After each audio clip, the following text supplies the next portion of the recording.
Assalamualaikum, selamat Hari Raya, maaf zahir dan batin. Semalam saya sampai rumah daripada kampung pukul 3 pagi. Sampai dekat rumah saya tengok ikan siakap merah semuanya dah mati. Dekat bawah ni pun ada lagi yang mati, boleh katakan semuanya dah mati. Untuk lobster pula tak ada yang mati, tapi semalam saya tengok semuanya dah panjat dekat atas ni untuk dapatkan oksigen. Okey, punca kematian tak lain tak bukan adalah tentang power. Walaupun sebelum ni kalau tuan-tuan tengok video yang sebelum ni saya dah buat backup power, kita dah ada backup plan untuk atasi masalah terputus bekalan elektrik, tapi benda ni terjadi juga. So saya akan ceritakan kepada tuan-tuan macam mana benda ni boleh jadi walaupun kita dah ada plan, kita dah ada backup power. Ikan-ikan memang dah besar juga, memang sayang, tapi ni dah dugaan, ni dah cabarannya dalam menternak ni. Ni ikan siakap merah.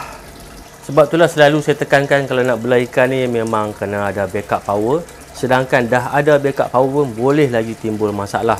Kalau tak ada langsung lagilah. Mungkin tuan-tuan rasa pelik, dah ada backup power pun ikan boleh mati juga. So saya akan ceritakanlah apa sebenarnya yang berlaku dekat rumah ni. RCCB yang ada dekat rumah ni saya rasa dah rosak sebab dia terlampau sensitif sangat. Kalau kilat tu slow, tak kuat pun kilat tu, dia akan trip juga. Memang maksudnya terlalu sensitif, mungkin dah rosak lah. Dan selepas ni memang kena tukarlah RCCB ni. Sebab itulah sebelum saya balik kampung, saya buat backup power untuk cover pump oksigen dan juga saya punya water pump untuk tangki ternakan lah. Plan saya yang asal untuk backup power adalah sistem ni. Ni sistem kuasa solar, sistem 12 volt.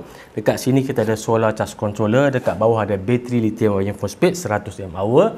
Ni kita ada inverter.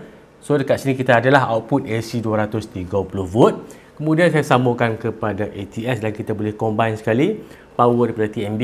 Kalau tak ada power pada solar, dia akan pergi pada power daripada TMB.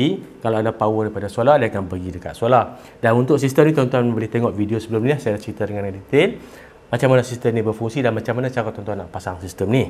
Ini plan saya yang asal. Tapi last minute ada perubahan. Sebelum balik, orang rumah saya bagi tahu dia ada beli banyak barang. Ada dalam peti ais, dia ada beli nugget, kemudian dia beli cheese, setengah kilo cheese dia simpan dalam peti ais. So dia nak backup sekali dengan peti ais bila dia nak cover sekali dengan peti ais. Saya rasa sistem ni mungkin tak sesuai lah sebab bateri ni kecil saja. Walaupun dekat bawah ni ada 3-4 bateri, tapi bateri-bateri yang ada ni memang dah tak boleh simpan cas lagi dah. Hanya sebagai pemberat je supaya kita punya board ni tak terbalik. Jadi sebab saya tak confident dengan kapasiti bateri ni, saya beralih kepada kapasiti yang lebih besar. Saya gunakan power station Blue 80. Okey, inilah power station yang saya gunakan sebagai backup power semasa balik kampung baru ni. Ini adalah plan yang kedua lah daripada sistem 12 volt yang ada ATS. Saya beralih kepada menggunakan power station ni. Dan sebenarnya power station ni sama dengan sistem kuasa solar. Dia ada solar charge controller, dia ada inverter dan function semuanya sama. Cuma masalah ni saya pun pelik macam mana boleh output ni dia off sendiri. Tentang input power tak ada masalah, solar boleh charging. Dekat luar saya sambung kepada solar panel, dua keping solar panel 400 watt. So total kita ada 800 watt. Kalau ikutkan untuk power station ni, maksimum input power pada solar hanya 700 watt. Tapi saya sambungkan dengan solar panel 800 watt. Dan kebiasaannya untuk dua keping solar panel 400 watt, total 800 ini, maksimum output hanyalah dalam 630 ataupun 650 watt saja. Jadi tentang solar saya rasa tak ada masalah dan bukan penyebab daripada solar panel lah. Dan kalau kita sambung kepada solar panel yang lebih besar pun dia cuma akan limit saja dia punya charging current. Dan pada masa yang sama dekat sini saya sambungkan juga dengan AC adapter. So untuk charging kita ada dua lah, kita ada daripada solar panel dan kita ada juga daripada AC charger ni. Sebab tu pada mula tu saya confident lah sebab saya tengok solar pun charging, daripada AC adapter ni pun charging. Dan semasa trip yang ni tak ada power, dia akan charge 100% daripada solar. Dan semalam masa saya sampai pun kapasiti bateri dekat sini 98%. Maksudnya dari segi charging, kapasiti memang tak ada masalah, memang boleh cover saya punya 2 biji pump dekat luar. Dengan peti ais tak ada masalah dari segi kapasiti. Cuma masalah dari segi output daripada power station ni, saya pun tak tahu macam mana tiba-tiba dia boleh off sendiri dia punya output. Bila dia off output, pump tak dapat power dan peti ais pun tak dapat power. Jadi habislah cheese makcik tu setengah kilo tu. Ikan pun mati. Jadi apa kesimpulan saya boleh buat dekat sini, kadang-kadang untuk kita buat sebagai backup power ni, nak tak nak memang kena pakai sistem kuasa solar jugalah. Ataupun kita gunakan sistem solar hybrid dan bukan power station yang macam ni. Walaupun dalam ni dia sama macam sistem kuasa solar, tapi kita pun tak tahu, mungkin dia lebih sensitif berbanding dengan sistem kuasa solar, sebab tu dia cut off. Dan pada bahagian output ni tak ada output yang keluar. Dan saya tengok dekat sini pun tak ada, dia default memang tak ada apa-apa masalah, tak ada fail apa-apa. Cuma mungkin dia ada limitation lah, berapa lama dia akan onkan output tu, kemudian dia akan off sendiri. Banyak untuk on dan off kan dekat sini saja, ada touchscreen dekat sini. Ni saya dah onkan lah semalam. Dan sebenarnya saya pun tak jangka yang power station ni karakter dia memang macam tu. Saya pun tak tahu yang dia automatic akan off dia punya output. Dekat power station ni dia ada dua AC output. Yang satu ni saya sambungkan dengan extension pergi keluar untuk cover pump oksigen dan juga water pump. Yang lagi satu ni saya sambungkan kepada extension yang panjang ni pergi ke dapur untuk peti ais. Dan untuk on dan off kan AC output pada power station ni, dia dekat sini, dekat touchscreen ni. Sekarang ni dalam keadaan on. Katalah saya nak off, saya kena tekan kat sini. Saya tekan off, baru dia akan off. Dan kalau nak on, tekan kat sini dia akan on. Dan yang saya pelik, macam mana output ni boleh off sendiri, yang tu saya tak pasti. Kalau rajin nanti kita akan email WT tanya macam mana power station ni boleh off sendiri dia punya output. Dari segi charging kita tengok sekarang ni daripada solar panel 44 watt, daripada AC adapter 290 watt. So dari segi input memang tak ada masalah. Saya sampai semalam pun bateri dekat nak full charge 98%. Cuma masalah pada bahagian output. Inverter ni dia cut off sendiri, tak ada output. So nampaknya selepas ni memang kita kena pasang baliklah sistem kuasa solar gunakan hybrid inverter sebagai backup power. Dan kalau tuan-tuan nak belajarkan dekat rumah ni, bagi saya rasa wajib lah kena ada backup power, sama ada tuan-tuan nak guna UPS dengan bateri yang besar ataupun nak gunakan sistem kuasa solar. Dan sistem kuasa solar pun tak semestinya kena ada solar panel.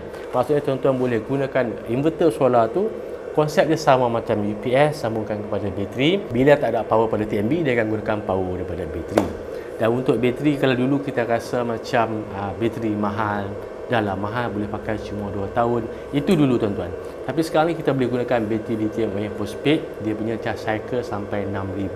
Maksudnya boleh bertahan antara 15 hingga 16 tahun. Cuma starting cost tu nak kata tinggi sangat pun tak juga, sebab dia tak jauh beza dengan bateri SLA dah. Harga dia semakin murah. Jadi untuk rumah ni, sebelum saya nak masukkan ikan semula, saya akan pasang dulu lah sistem kuasa solar gunakan inverter hybrid. Mungkin sama ada 24 volt ataupun 48 volt, tak pasti lagi. Okey, untuk backup power yang baru nanti saya plan nak buat macam ni. Saya akan gunakan hybrid inverter, sama ada sistem 24 volt ataupun sistem 48 volt. Dekat hybrid inverter kita akan sambungkan dengan AC input, maksudnya ada AC power yang akan masuk dekat hybrid inverter. Kemudian kita akan sambung kepada solar panel, kita akan sambung kepada bateri, dan output pada hybrid inverter tu kita akan pasangkan juga kepada ATS. Dan dekat ATS pun kita ada lagi satu input daripada AC power. Maksudnya kalau inverter tu fail pun kita akan dapat juga power melalui transfer daripada ATS ni. Maksud kita ada double backup lah. Sebab tuan-tuan sendiri pun boleh nampak, disebabkan benda kecil saja ikan kita mati. So dalam ternakan ni, nak tak nak memang wajib tuan-tuan kena ada backup power. Macam saya mungkin taklah terasa sangat walaupun kita rasa sayang ikan tu mati, sebab saya buat ni secara suka-suka. Kalau tuan-tuan buat secara komersial, buat untuk jual, saya rasa power backup memang wajib, sama ada nak gunakan generator ataupun nak gunakan solar. Dan kalau nak gunakan generator pun ada kelemahan juga. Kalau generator tuan-tuan nak kena start secara manual, kecuali lah kalau tuan-tuan beli generator yang ada electric starter, sambungkan kepada ATS, bila tak ada power automatic generator itu akan hidup. Tapi masalah untuk sistem macam tu pun ada situasi tertentu, kadang-kadang semasa trip tu generator tak hidup. Benda tu memang biasa berlaku lah. Dan saya rasa dari segi reliability adalah sistem solar lah. Tapi jangan gunakan power station macam yang saya gunakan ni. Yang ni memang tak sesuai. Dan saya pun sebenarnya masa saya pasang tu, saya pun tak pasti sama ada benda ni reliable ataupun tak, boleh harap ataupun tak. Dan ternyata memang tak boleh pakai. Kita tak boleh gunakan power station ni untuk sebagai backup power. Walaupun harga dia mahal, tak semestinya sesuai dengan keperluan kita. So saya rasa yang sesuai kita gunakan hybrid inverter. Dekat hybrid inverter kita ada AC input, dan output pada hybrid inverter tu pun, output AC tu pun kita akan cover lagi, kita akan backup lagi dengan ATS. Itu plan saya yang seterusnya lah.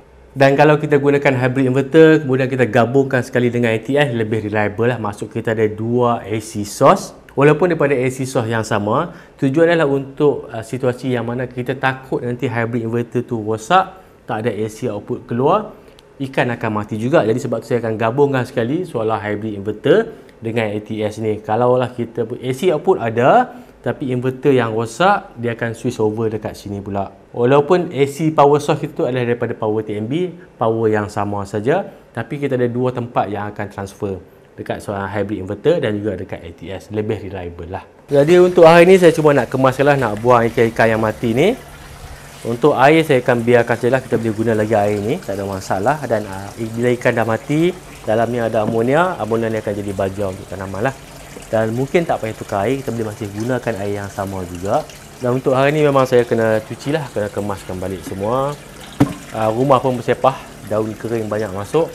Jadi nampaknya sampai sekat ni saja untuk video kali ni. Jangan lupa like dan subscribe YouTube channel Kukunik Malaysia. Sampai jumpa lagi. Assalamualaikum.